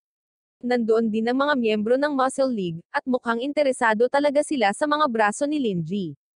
Sa sandaling iyon, isang helicopter ang lumapag sa harap ni Rui kasama ang presidente ng kumpanya na tinatawag na Gando. Ang mga miyembro ng Muscle League ay nagpapatunay na puro muscle lang sila, kapag nagsimula silang umatake ng hindi nakakakuha ng anumang signal mula kay Soren, at sumunod din si Zan. Ipinadala ni Rui ang kanyang mga tauhan upang lumaban ngunit nakaharap si Lin Ji. Sa kabilang banda, isinara ni Gando ang pinto at nagsimulang lumipad pabalik habang sinabi ni Soren kay Ye na pigilan sila sa pagtakas. Ibinaba niya ang helicopter gamit ang kanyang mga ice shards, ngunit sa sandaling iyon ay inatake din siya ng isang kaaway na sniper. Si Lin Ji at Soren ay nakatayo sa harap ni Rui, habang si King Yan ay pumunta upang iligtas si Ye. Ang sniper pala ay si Lizzo, ang rank 1 na bayani sa syudad na may kakayahang kontrolin ang direksyon ng mga bala. Sinabihan ni Soren si Lin Ji na habulin si Gando habang haharapin niya si President Rui. Pumunta si Lin Ji sa lugar na pinagbagsakan ng helicopter at hinarap si Gando na lumalabas na ang parehong lalaki mula kanina na nagpadala ng mga assassinations kina Zan at Lin Ji. Tumalon ang ninja girl mula sa likuran at sinubukang atakihin si Lin Ji, ngunit hinirangga niya ang lahat ng pag-atake nito at itinapon siya pabalik kay Gando. Sa sandaling iyon, dumating din si Zan sa eksena, at sinimulan niyang labanan ang ninja girl na si Yasi. Pareho silang nakipagpalitan ng ilang atake, ngunit sa huli, tinulak siya nito pababa ng may malakas na pag-atake. Pagkatapos ay tumayo siya, at inalok siya ni Zan na magpalit ng panig, ngunit sinabi ng babae na hindi na siya magtatrabaho para sa isang mayaman na tulad niya at inaatake siya ng maraming hampas mula sa kanyang mga talem. Umiwas si Zan ngunit na-atake sa isa sa mga pag-atake. Lumapit ang ninja girl para ihatid ang huling atake, ngunit tumayo si Zan at sinabihan siyang kausapin siya. Sinabi niya na wala na silang dapat pag-usapan, ngunit sinabi niya sa kanya na unawain ang sitwasyon. Sinimulan ni Zan na pag-usapan ang tungkol sa kanyang kayamanan, at sinabi na maaari siyang mag-alok ng higit sa kung ano ang binabayaran sa kanya at higit sa lahat ng iyon, maaari siyang mag-alok sa kanya ng isang bagong buhay kung saan hindi niya kailangang pumaslang. Sinabi ng babae na wala siyang dahilan upang maniwala sa kanya, at hanggat pinapaslang niya siya, mayroon siyang paraan. Ngunit nagpasya si Zan na gamitin ang pinaka-up na pamamaraan sa kasaysayan ng anime, ang Talk no Jutsu at pinagsama ito sa kanyang mayamang background. Sinabi ni Zan sa kanya na ang pagpaslang sa kanya ay hindi hahayaan na siya mismo ay makatakas sa kamatayan, at ibabalik lamang nito ang limitasyon sa oras. Sa pagiging assassin, isang araw ay hahabulin siya at mahuhuli at gagamitin muli. Sinabi niya na alam niyang mas kaunti na lang ang tunay na bayani na natitira sa mundong ito, ngunit nasa kanya na ang pagpapasya kung gusto niyang maging isang tunay na bayani sa kanyang sarili, or kung gusto niyang maging isang alagang hayop na lamang para sa mga mastermind na may pera at kapangyarihan. Hinayaan niyang damyugo ang kanyang sugat, at lumapit sa kanya at binigyan siya ng pagkakataong magdesisyon at sa huli ay nanalo siya sa laban, habang ibinabagsak niya ang kanyang talem at ipinatong ang kanyang ulo sa kanyang katawan. Sa kabilang banda, nakita ni King Yan si Ye at tinanong siya kung okay lang siya. Sinabi niya sa kanya na hindi niya kailangan ang kanyang tulong, at itinulak siya sa isang tabi upang bumuo ng isang kalasag ng yelo upang harangan ang mga bala mula kay Lizzo. Ang isa sa mga bala ay tumagos sa kanyang kalasag, at siya ay bumagsak ngunit nasalo siya ni King Yan at nag-teleport sa kagubatan. Ginagamit ni King Yan ang kanyang malaking utak at sinabihan siya na sundin ang kanyang mga tagubilin batay sa direksyon ng apoy, distansya, at bala na ginamit. Nalaman niya ang kasalukuyang lokasyon ni Lizzo at sinabihan si Ye na ay freed siya. Nataman si Lizzo at nag-teleport, at pinuri siya ni Ye sa pagiging matalino talaga. Pareho silang tumayo at nagpas siyang makipagkita kay Soren, ngunit nagpakita si Lizzo sa likod nila at itinulak si King Yan palabas ng puno, habang ikinulong si Ye sa isang force field gamit ang kanyang kakayahan. Pagkatapos ay tumalon siya pababa at nagsimulang talunin si King Yan, at sa wakas ay humakbang sa kanyang ulo. Sinabi niya kay Ye na nakuha niya ang force field device mula sa Pangulo, at bagamat ito ay karaniwang ginagamit upang pigilan ang mga internasyonal na kriminal, ang bersyon na ito ng device ay binago ng kumpanya ng genetic evolution upang pahirapan ang mga bayani. Pagkatapos ay itinutok niya ang kanyang armas kay Ye at sinabihan itong magpaalam sa kanya, ngunit bumangon si King Yan at nagsimulang makipaglaban muli sa kanya. Muli siyang inatake ni Lizzo at tinapakan muli, ngunit napaatras siya ni King Yan sa pamamagitan ng pagbato sa kanya ng parang pampasabog na aparato. Sinipa siya ni Lizzo pabalik sa isang puno at lumingon kay Ye. Nag-teleport si King Yan, at gamit ang kanyang nerdy flash na jutsu, naglunsad siya ng malinis na suntok sa metal na mukha ni Lizzo. Nagtatapos ito tulad ng inaasahan ng isa, at sa pagkakataong ito ay nasaktan lang niya ang sarili niyang kamay. Naumay na si Lizzo sa kanyang mukha na nagpapainis sa kanya, at sinimulan niya itong atakihin na parang punching bag at itinapon siya na parang ragdoll. Sa huli, sinubukan ni King Yan na lumaban sa pamamagitan ng pag-activate ng bomba at pinasabog nito sa kanyang mukha, ngunit mas nakakapinsala ito sa kanyang sarili kaysa kay Lizzo. Pinagmamasdan si King Yan na bumagsak sa lupa, inilabas ni Ye ang kanyang buong lakas at nakalabas sa force field prison gamit ang kanyang malakas na kakayahan. Pagkatapos ay hinawakan niya ang bumagsak na si King Yan, at umalis doon. Samantala, inilabas ni Linji ang kanyang Iron Club at nakipag-away kay Gando. Sandamakmak na suntok ang ibinato ni Gando sa kanya, ngunit hindi ito nakakaapekto kay Linji. Kaya't nagpa siyang iturok ang kanyang sarili ng isang mabigat na dosis ng mga vials. Sa kapangyarihan na taglay nito, siya ay naging isang mas malakas na demonic na bersyon ng kanyang sarili at nagsimulang basagin ang lupa gamit ang kanyang mga suntok. Sinabi ni Linji na kailangan niyang maging seryoso ng kaunti, pagkatapos, at nagmamadaling pumasok kasama ang ilang martial arts combo at nauwi sa pag-atake kay Gando na may mabigat na suntok sa kanyang tiyan. Pagkatapos ay sinipa niya ang kanyang mukha at tinawag siyang mahina at mayabang, at lumakad palayo doon. Pansamantala, nagpa siya si Soren na labanan si Rui at ginawang yelo ang kanyang mga kamay. Nagmamadali siyang pumasok para hampasin siya, ngunit humarap si Rui sa pamamagitan ng pag-atake sa kanya ng isang grupo ng mga metal na tipak. Pinipigilan niya silang lahat at nagawa niyang hampasin ang braso nito, ngunit nang mawala ang usok, ipinakita nito na suot ni Rui ang kanyang armor na walang pinsalang nakuha. Pumapasok siya para sa isa pang strike, ngunit sinabi sa kanya ni Rui na 2024 na at ang pagtatanggol sa sarili ay bahagi ng buong pagkakapantay-pantay. Kaya't pinasadahan niya ito ng malakas sa tiyan, pinatumba rin siya ng isa pang pag-atake sa likod at pinatikim nito ang dumi sa lupa. Hinawakan niya ito sa ulo at tinanong kung pinagsisisihan na niya ang kanyang ginawa. Ngunit sinabi ni Soren sa kanya na ang mga tunay na bayani ay hindi kailanman nagsisisi sa pakikipaglaban sa kasamaan, at nagtatangkang hampasin ang kanyang ulo. Hinawakan ni Rui ang kanyang talim at binali ng kanyang kamay, at pagkatapos ay ibinato ang kanyang ulo sa lupa para saktan siya.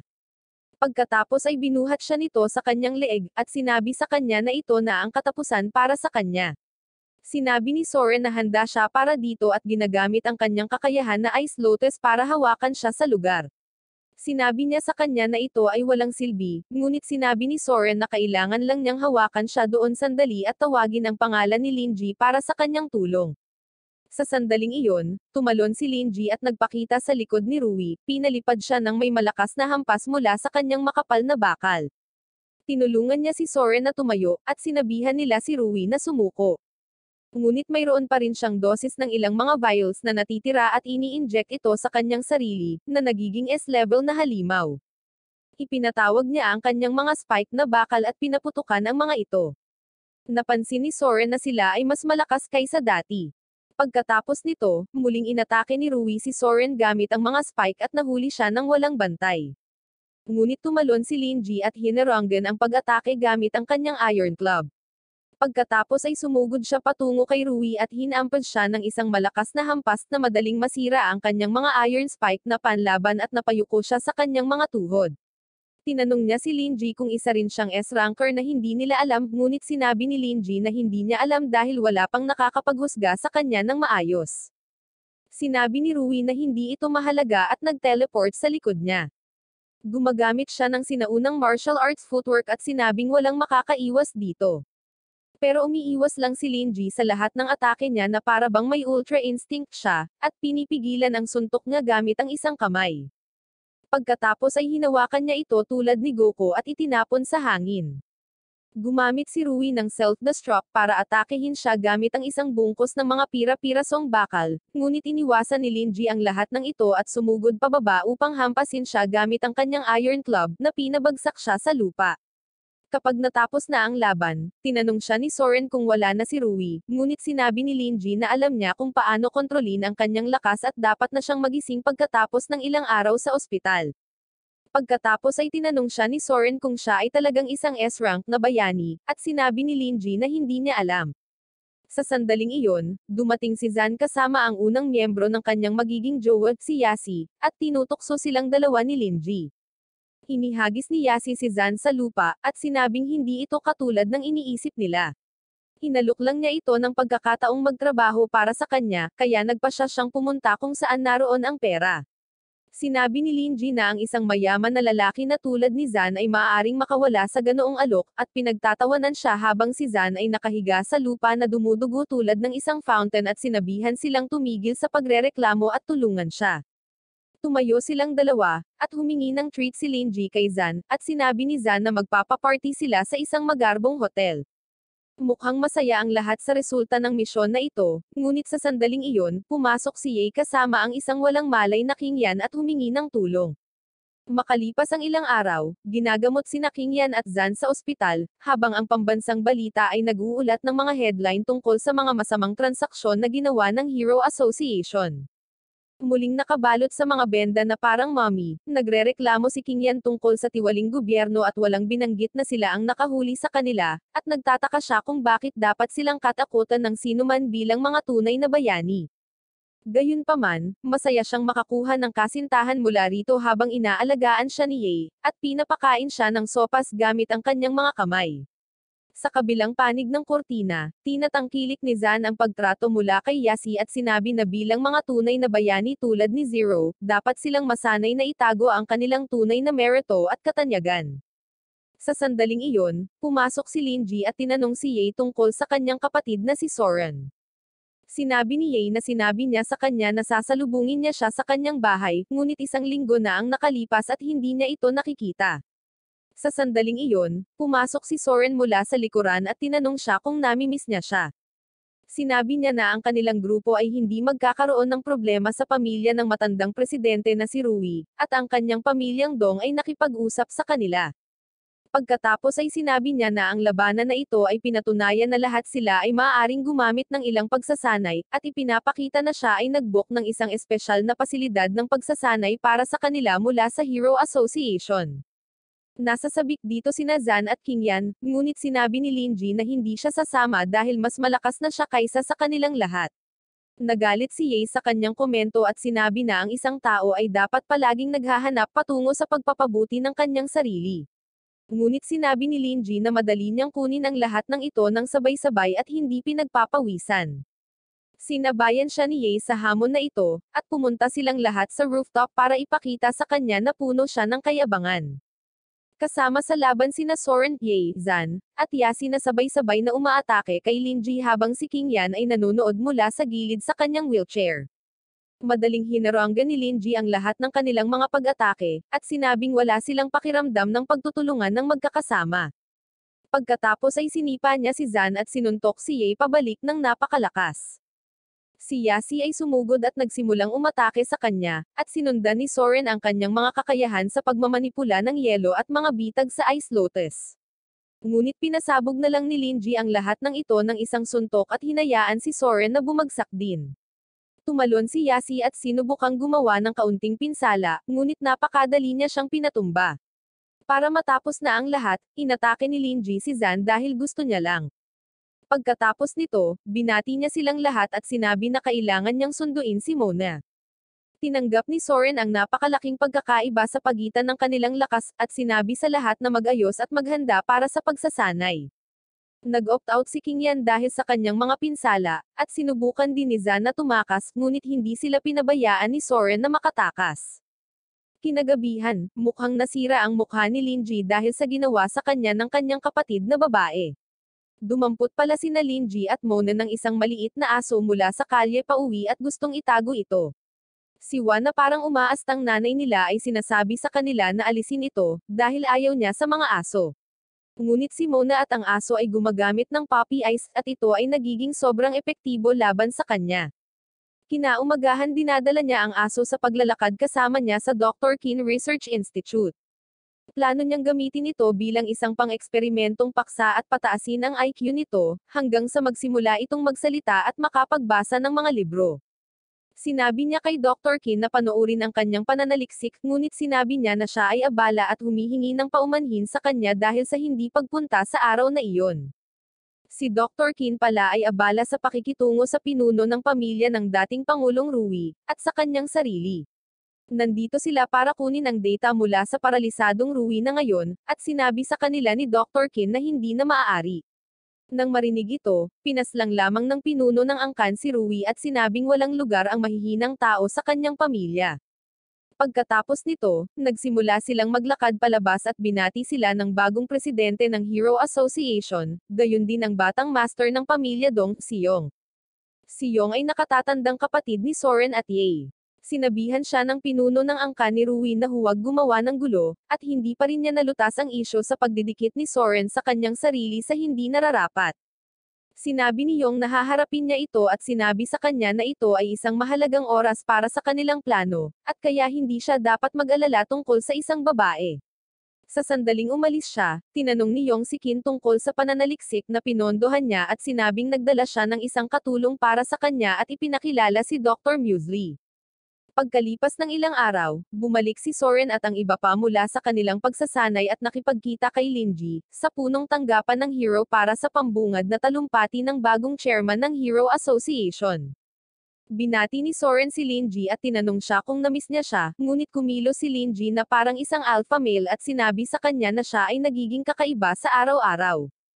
Sa sandaling iyon, isang pamilyar na mukha ang lumakad patungo kay Linji na nagpapakilala sa kanyang sarili bilang rank A na bayani, at singing idol mula sa pamilyang Shishin.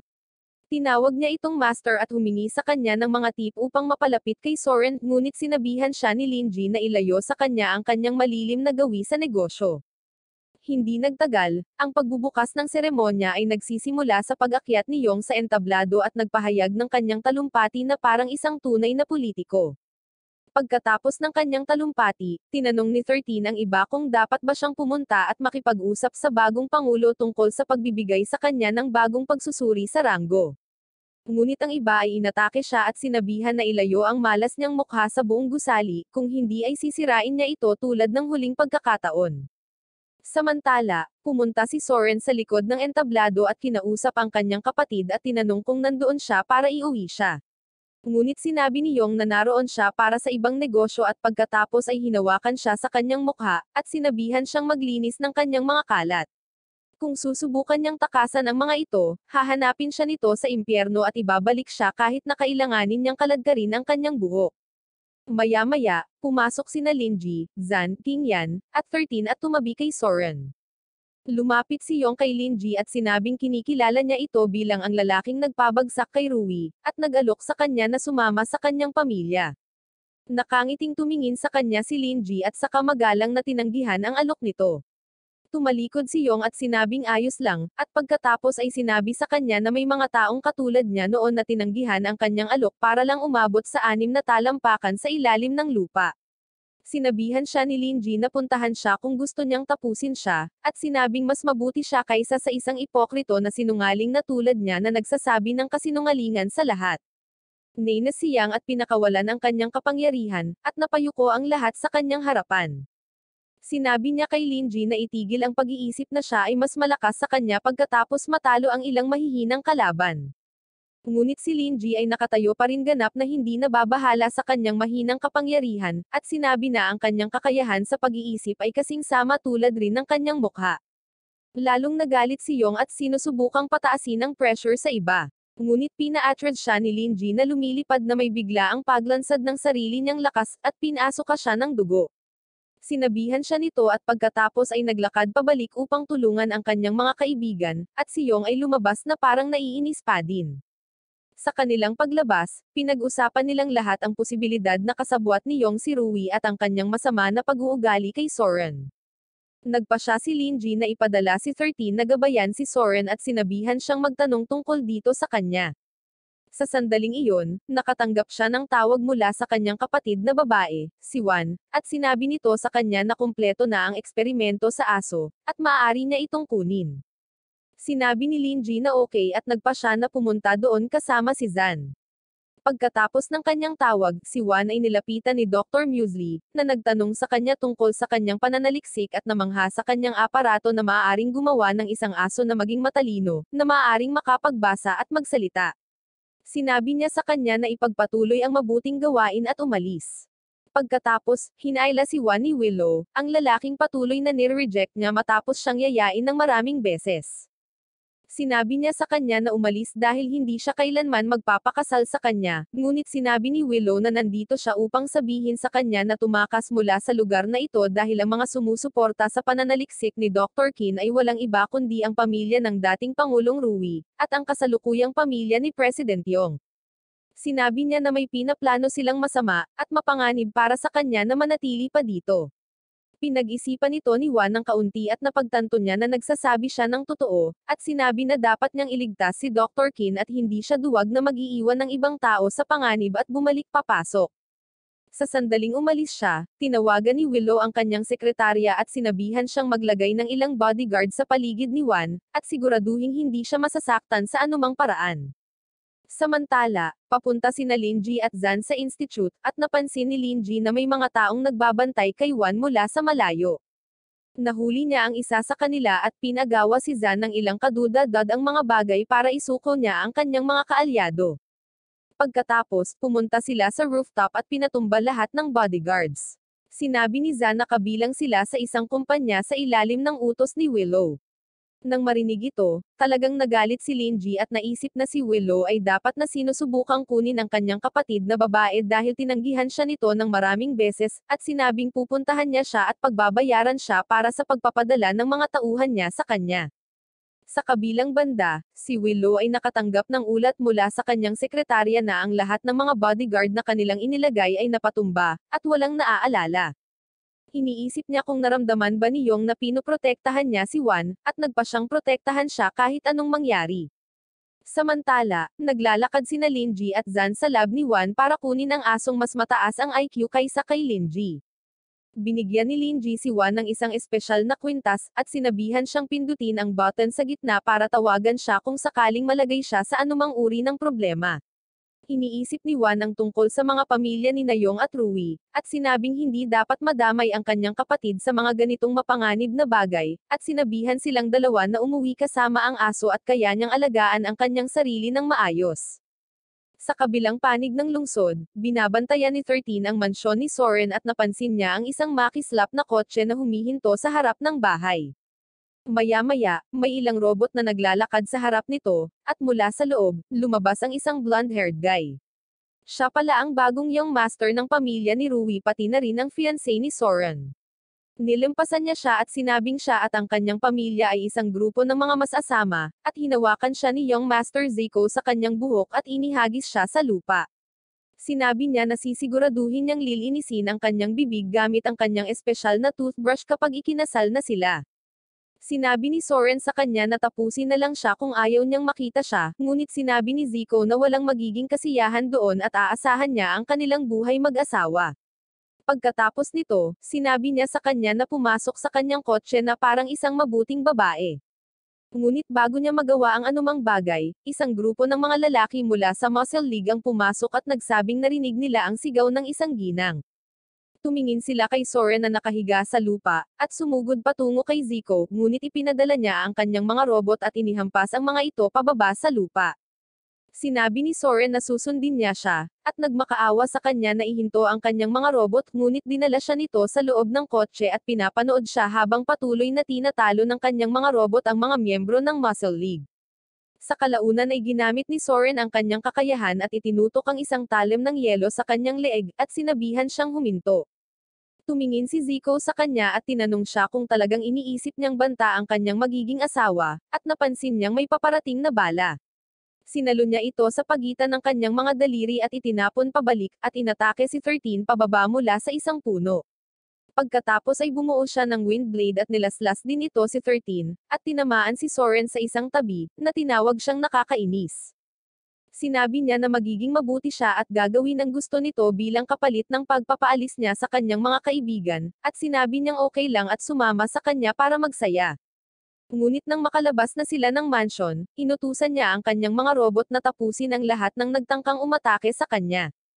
Si 13 ay nanunood habang ang kotse ay lumalabas sa kanyang paningin at sinabihan silang huminto, ngunit pagkatapos ay isang robot ang lumapit sa kanya at naghahanda na tapusin siya gamit ang isang energy blast. Naglunsad ang robot ng energy blast, ngunit dumating si Linji sa tamang oras at iniligtas si 13. Sinabi niya sa kanya na ipaubaya sa kanya ang natitira, at kumuha ng nagninangas na espada mula sa kanyang sarili. Sinabi niya na kakailanganin niya ito upang talunin ang mga robot na ito na may mga regenerative na katangian, at sinimulan niya itong atakihin at tinalo sa isang iglap. Bumalik sa kotse, nakatanggap si Zico ng abiso na ang kanyang mga robot ay nawasak at nagtataka kung sino ang maaaring maging sapat na malakas upang gawin iyon. Sinuri niya ang kamera at napansin ng isang lalaki na may hawak na espada ng Fire Spirit, at narinig niya si Soren na tinatawag siyang Linji. Sinabi niya na kukunin niya ang sandata na iyon bilang regalo, habang si Soren ay nagtataka kung bakit siya tinutulungan ni Linji. Bumalik sa mansion, dumating din si King Yan at Zan sa eksena, at sinabi kay Linji ang lahat ng nalaman nila tungkol sa pamilya Soren at Yong. Nagalit si Linji at sinabing pupuntahan niya ang kanilang buong pamilya, ngunit pinatahimik siya ng kanyang mga kaibigan at sinabi na kailangan muna nilang tumawag ng ambulansya para kay 13. Matapos siyang paalisin, umupo sila sa bahay ni Zan at nag-isip tungkol sa isang plano upang mapabagsak ang pamilya Dong at iligtas ang kanilang kaibigan na si Soren. Noong una, natatakot si King Yan at nagtanong kung kailangan ba talaga nilang gawin iyon dahil isa ang pamilya Dong sa pinakamalakas sa rehiyon, at mayroon pa silang hukbo ng malalakas na robot na nagwasak sa Muscle League at kay 13. Sinubukan ni Zan na i-comfort siya gamit ang ilang talk no jutsu at sinabi na sila ay mga bayani, at lumalaban sila upang talunin ang mga kriminal, at hindi sila maaaring umatras lamang dahil malalakas ang mga kriminal, at dapat silang sumulong ng buong tapang na parang si Zero. Sa wakas ay nagkaroon ng lakas ng loob si King Yan, at sa sandaling iyon, pumasok din si Shinichi at sinabing narinig niya ang tungkol sa nangyari kay Soren, at nais niyang tulungan ang kanyang master na si Linji na iligtas ang kanyang kaibigan. Dahil doon, pumunta sila kay Yana at humingi rin ng tulong sa kanya, at nahak niya ang mansyon ng pamilya Dong at nakuha ang lahat ng floor plan niya salamat sa matalino niyang utak. Ipinakita niya sa kanila ang mapa sa bulwagan ng banquet, at sinabi sa kanila na bukas ng gabi ay doon na magkakatipan sina Zico at Soren. Tinanong siya ni Linji para sa higit pang mga detalye, at sinabi niya na ito ay isang politikal na kasal sa pagitan ng dalawang pamilya upang palakasin ang kanilang mga negosyo, at pati na rin pakalmeyan ang maraming mga reklamo tungkol sa papel ng pamilya Dong sa pagbagsak ni Rui. Nagalit si Linji at sinabi na si Soren ay hindi isang bargain ng chip para sa mga tao na gamitin, ngunit sinabi sa kanya ni King Yan na huminahon at ang kailangan nila ay isang plano. Sinabi ni Zan na alam nilang lahat kung gaano siya kalakas, ngunit hindi lang lakas ang kailangan nila, tulad ng huling beses na kailangan nilang magbayad para sa pagkatalo kay Rui sa anyo ng Muscle League 13, at Soren na nagkakaproblema. Kung basta-basta silang pumapasok at magsisimulang gumawa ng kaguluhan doon, kailangan nilang magbayad ng mas malaking problema sa pagkakataong ito. Dahil doon, sinabihan niya si Shinichi na ilabas ang kanyang mga tagahanga at gumawa ng rally sa labas ng tirahan ng pamilya Dong upang ibalik si Soren. Samantala, ay deactivate ni Yana at ang matalinong aso ang kanilang sistema ng seguridad, at siya, sina King Yan, at Lin Ji ay papasok sa loob sa pamamagitan ng pag-akyat sa dingding. Kinabukasan ay sinunod nila ang planong ito at humanap ng paraan sa loob ng tirahan. Samantala, nakabihis na si Soren sa kanyang damit pangkasal, at pumasok ang kanyang kapatid na si Ye at tinanong siya kung ayos lang ba siya sa lahat ng ito. Sinabi ni Soren na wala siyang ibang pagpipilian, at sa sandaling iyon, pumasok si Zico kasama ang isang gwapong lalaki sa kanyang tabi. Agad na hinawakan ni Ye ang lalaki, sinabihan siyang lumayo sa hindi gwapo na mukha ni Zico, at nag-alok siyang ibaba ito para sa almusal. Sinabihan siya ni Soren na pumunta rin, at sa sandaling sila ay mag-isa, hinawakan ni Zico ang kanyang kamay at idinikit siya sa dingding at hiniling sa kanya na sabihin sa kanya kung sino ang Lin Ji. Sinabi niya na gusto niyang makipag-ayos sa kanya upang makuha ang kanyang mga kamay sa espada ng Fire Spirit, at sinabi na ito ay talagang malakas na sandata mula sa mga alamat. Ngunit pagkatapos ay ipinakita niya sa kanya ang ilang footage ng security camera ni Shinichi at ng kanyang mga tagahanga na nagre-rally sa harap ng kanilang pintuan, at sinabing mukhang hindi na sila magkakaroon ng pagkakataong makipag-negotiate. Pagkatapos ay sinabi niya sa kanya na alamin ang kanyang lugar at manatili doon na parang isang mabuting babae, kung hindi, alam niya kung ano ang mangyayari sa mga tinatawag niyang kaibigan. Pagkatapos ay lumabas si Zico, iniwan siyang mag-isa habang malungkot niyang hinihiling na sana ay walang gagawing kalokohan si Lin Ji. Samantala, si Lin Ji at ang iba ay tumalon sa loob, at napansin ni Nazan at King Yan na nakasuot siya ng maskara. Sinasabi niya na itinatago niya ang kanyang pagkakakilanlan, at iyon ang dahilan kung bakit gumagamit siya ng ibang armas. Sa sandaling iyon, lumabas si Ye mula sa kagubatan sa likod nila at nagtanong kung sino sila, at tinanggal ni King Yan ang kanyang hoodie at sinabi sa kanya na siya iyon. Pagkatapos ay napansin niya ang gwapong lalaki sa tabi niya at biglang nagalit. Tinanong siya ng lalaki kung kilala niya ang mga lalaki na ito, at pumasok si King Yan sa pagitan nila at sinabing kilala niya siya at talagang malapit sila. Pagkatapos nito, sinimulan ni King Yan na pagsabihan siya tungkol sa mga gwapong tulad niya na mabuti lang sa umpisa, at mahilig makipaglaro sa mga babae. Samantala, nagpa siya si Nazan at Lin Ji na iwan siya para maging abala sila at makalusot sa mansyon. Sa loob, nakita na nila ang bride's room, ngunit binabantayan ito ng dalawang lalaki.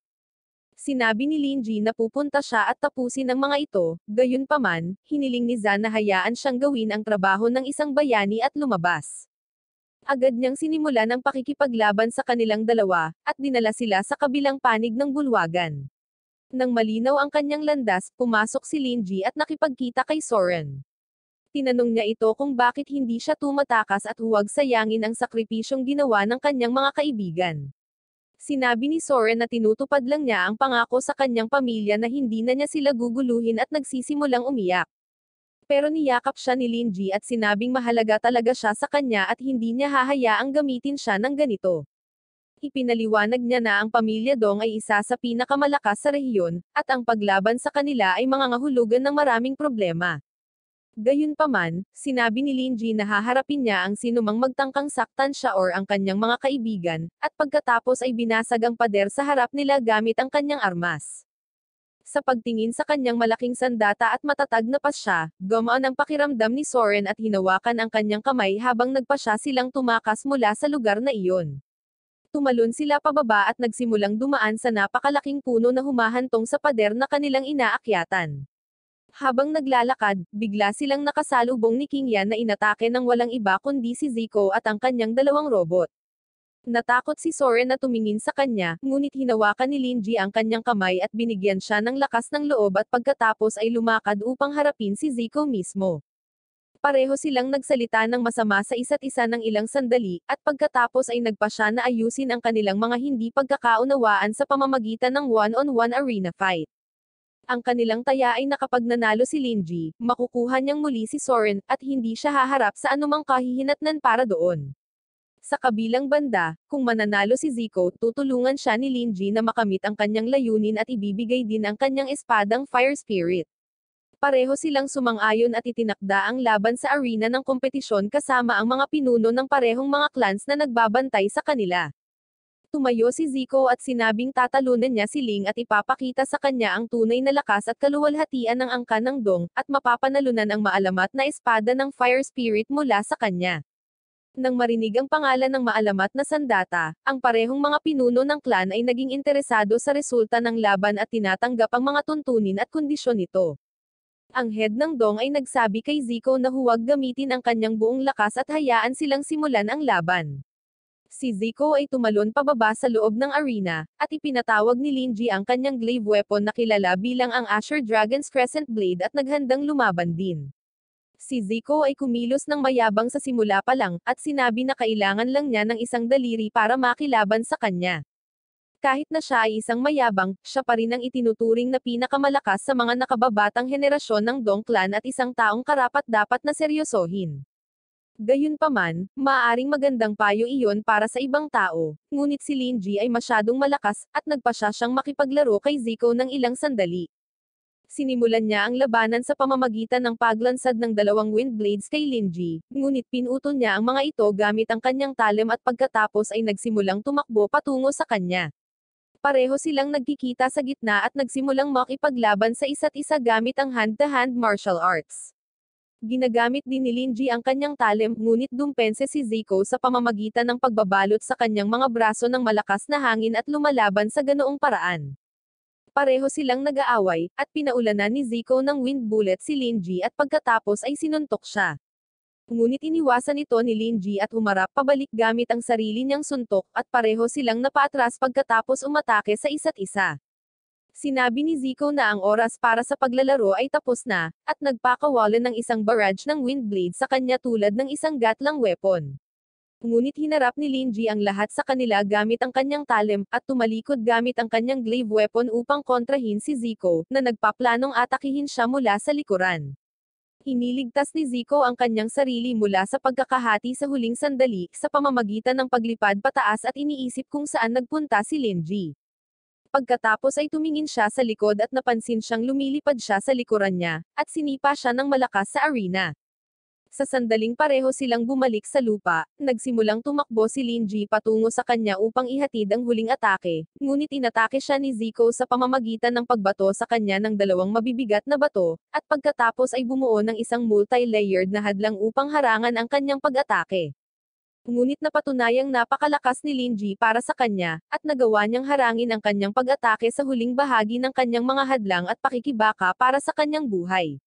Nagsisimulang magmukhang masama ang mga bagay para kay Zico, at sinubukan niyang ilihis ang talem sa pamamagitan ng wind blast mula sa kanyang mga daliri, ngunit napupunta lamang ito sa pagkasira ng kanyang mga daliri. Pagkatapos noon, sinuntok siya ni Linji ng diretso sa kanyang mukha at pinatumba siya sa lupa.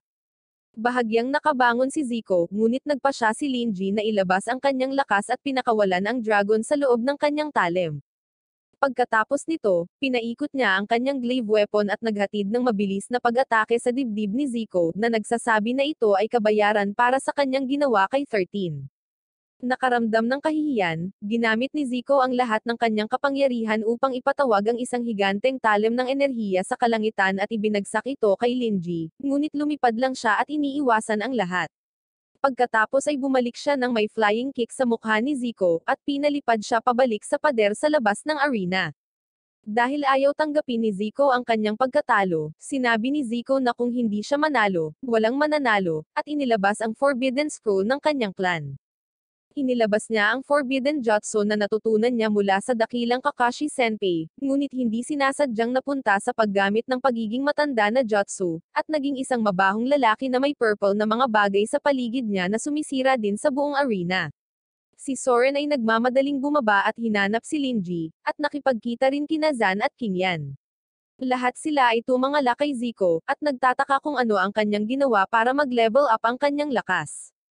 Ngunit sa sandaling iyon, lumabas si Linji mula sa usok at sinabi na nakuha niya ang tamang gamot para sa kanya.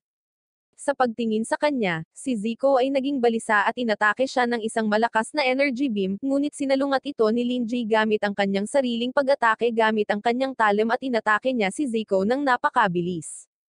Sa sandaling siya ay bumagsak, si Linji ay kumukuha ng larawan ng kanyang hindi maganda na mukha upang i-bully siya mamaya, at ipagdiwang ang kanyang tagumpay kasama si Soren.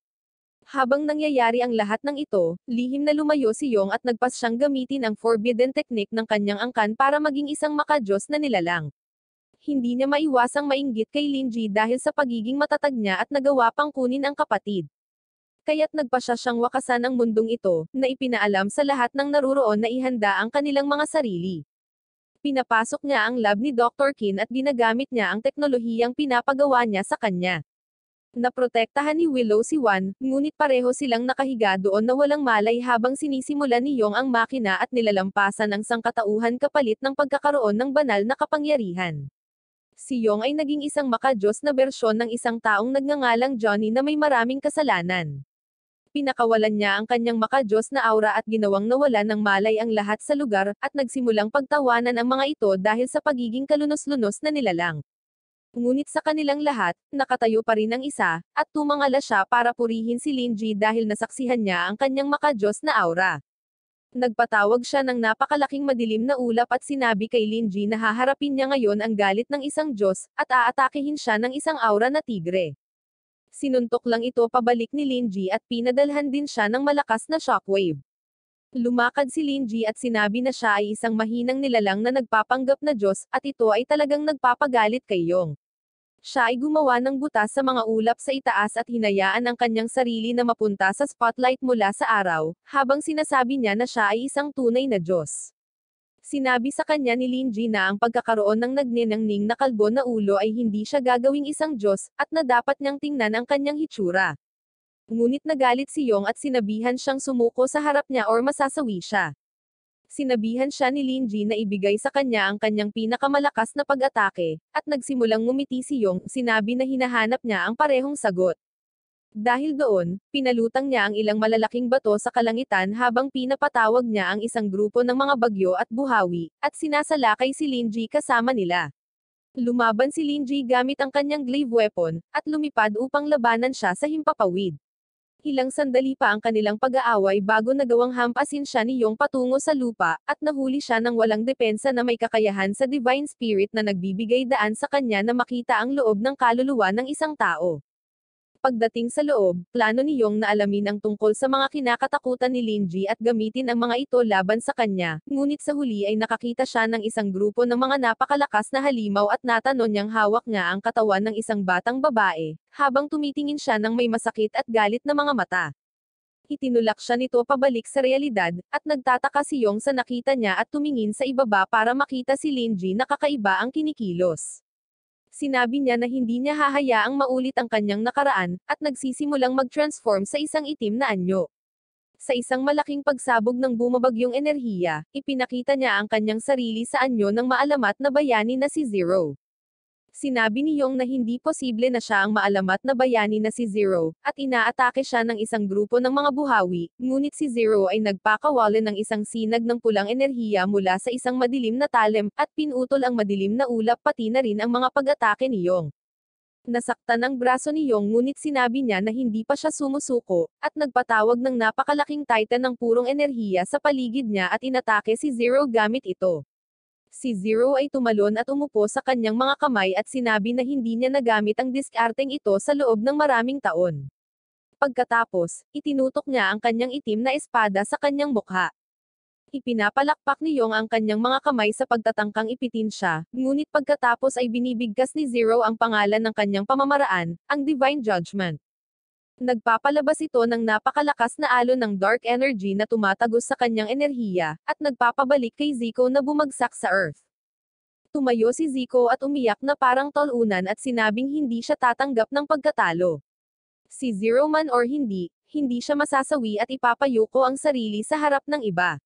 Ngunit pagkatapos ay gumamit si Zero ng unang anyo ng Divine Judgment, at nagpapadala ng malakas na sinag ng energy blast na nagwawasak mismo sa kapaligiran ng Earth at makikita pa nga mula sa kalawakan. Matapos itama ang pag-atake na ito, bumagsak si Yong sa lupa at sumabog muli ng isang beses bago siya bumagsak sa kanyang likuran. Sa sandaling iyon, nag-teleport si Zero sa kanyang likuran gamit ang kanyang itim na espada at sinabing maaari pa itong tumawid sa kaharian ng mga espiritu. Sinasabi niya na ang mundong ito ay talagang komplikado, at hindi lahat ay kayang lutasin ng may lakas. Sinabi sa kanya ni Yong na siya ang pinakamalakas at wala siyang alam sa pagiging mahina. Sinabi ni Zero na marahil siya ay tama at pagkatapos ay lumagpas sa kanya, inilabas ang pangalawang anyo na pamamaraan ng redemption at winasak ang kanyang masamang core at iwaksi ang kanyang divine powers. Matapos linisin ng espada ni Zero ang kanyang masamang anyo, bumagsak si Yong sa lupa habang unti-unting nawawala ang buong puwersa ng kanyang buhay. Bumalik si Zero sa anyo ni Linji, at tumangala sa maaliwalas na kalangitan habang kausap niya si Yong sa kanyang mga huling sandali. At ang sabi niya, totoo na kung ikukumpara kay Linji, mas mahina pa rin siya. Tinanong siya ni Linji kung naaalala niya kung bakit nagsimula siyang maghabol ng lakas, at iniisip ni Yong ang kanyang ambisyon mula noong siya ay bata pa. Ang gusto lang niyang gawin ay maging isang bayani na nagaliligtas sa iba. Nais niyang lumikha ng isang mundo na walang mga assassin or makasalanan, at para doon, kailangan niya ng lakas. Ngunit hindi niya alam kung saan sa landas na iyon siya naligaw sa kanyang orihinal na layunin, at tila naging isang kontrabida na karapat-dapat sa galit at parusa sa mundong ito. Pagkatapos ay hinubad ni Linji ang kanyang shirt upang ipakita ang kanyang katawan na puno ng mga peklat, na ipinapaliwanag kung saan niya nakuha ang bawat isa sa kanila. Nagsisimula siya sa pamamagitan ng pagkukwento sa isa sa kanyang dibdib na nakuha niya sa pamamagitan ng pagsaksak ng isa sa 13 maalamat na espada na tinatawag na Celestial Executioner. Nagtanong si Yong tungkol sa nasa balikat niya, at ipinaliwanag ni Linji na isa itong alien attack. Yung sa wrist niya, nakuha niya sa kakaibang phenomenon, at ang nasa likod niya ay mula sa pag-atake ng Diyos ng ibang mundo. Pagkatapos ay ipinaliwanag niya na pagkatapos labanan ang lahat ng mga malalakas na nilalang na ito, hindi niya makilala ang kanyang sariling katawan. Buti na lang at walang galos ang kanyang mga kamay at mukha, kaya't nabubuhay siya nang hindi na kailangang pag-usapan ang mga ito, dahil ayaw niyang sabihin ang mga ito sa kanyang kapatid na babae. Nang marinig siya, nagsimulang ngumiti si Yong at sinabing totoo na walang ordinaryong tao ang makakaisip ng mga pakikibaka na kailangan niyang labanan 5 taon na ang nakakaraan upang iligtas ang sangkatauhan. Pagkatapos ay tinanong niya siya tungkol sa batang babae na nakita niya sa kanyang kaluwalhatian. Sinabi ni Linji na ayaw niyang pag-usapan ito at sinabing matagal na niyang tinalikuran ang bayaning tinatawag na Zero. Habang si Yong ay nagiging multo, tinanong niya ito kung bakit nakarehistro pa rin siya bilang isang bayani, na sinabi ni Linji na ang Diyos lamang ang nakakaalam dahil hindi rin niya alam. Sinabi niya na gusto niyang mamuhay ng simple ngayon, at hawak ang kanyang espada para lamang sa katubusan bago lumakad palayo habang ang katawan ni Yong ay tuluyang naglaho. Pagkatapos nito, pumunta siya sa Research Institute upang tingnan ang kanyang kapatid na babae at umupo doon sa tabi nito. Nang magkamalay si Willow at napansin na ligtas si Wan at ngumiti, ngunit pagkatapos ay ang kanyang sariling mga kamay ay gumalaw at nagtataka kung tungkol saan iyon. Samantala, bumalik si Wan sa kanyang katinoan at tinanong si Linji kung bakit siya naroon, at sinabi niya na kailangan niyang iligtas ang kanyang kapatid na babae bilang isang propesyonal na bayani. Sa sandaling iyon, nakatanggap siya ng mensahe mula kay Soren at lumabas sa tulay upang salubungin siya. Habang naghihintay sa kanya, inaalala niya ang lahat ng nangyari sa ngayon at kung paano niya ito nakilala noong unang araw at kung ano ang humantong sa mga kaganapan sa araw na iyon. Sa sandaling iyon, dumating si Soren upang magpaalam sa kanya. Nagpasya siyang maging guro sa Hero Academy sa District M, na kilalang kilala sa pagiging puno ng mga kriminal. Tinanong ni Linji ito kung sulit ba ang pagtuturo doon, at sinabi niya na siya ang nag-udyok sa kanya na gawin ang isang bagay na gusto niya. Pagkatapos ay sinabi ni Soren na mayroon pa siyang isang bagay na dapat asikasuhin bago umalis, at hinayla siya para yakapin bago siya magpaalam, habang dumating ang driver upang sabihin sa kanya na oras na para pumunta sa kanilang flight. Tumangala si Linji sa langit habang inaabangan niya ang hinaharap, at sa ganoong paraan ito natatapos. Samantala, sa isang nakahiwalay na pasilidad ng pagpigil sa mga kriminal, ang isang taong may kamay na bakal ay tumatawa sa kanyang nakahiwalay na selda na may mataas na seguridad, at nagsabing ang enerhiyang naramdaman niya kanina ay maaaring galing lamang kay Zero. Sinasabi niya na hintayin siya dahil malapit na niya itong makilala.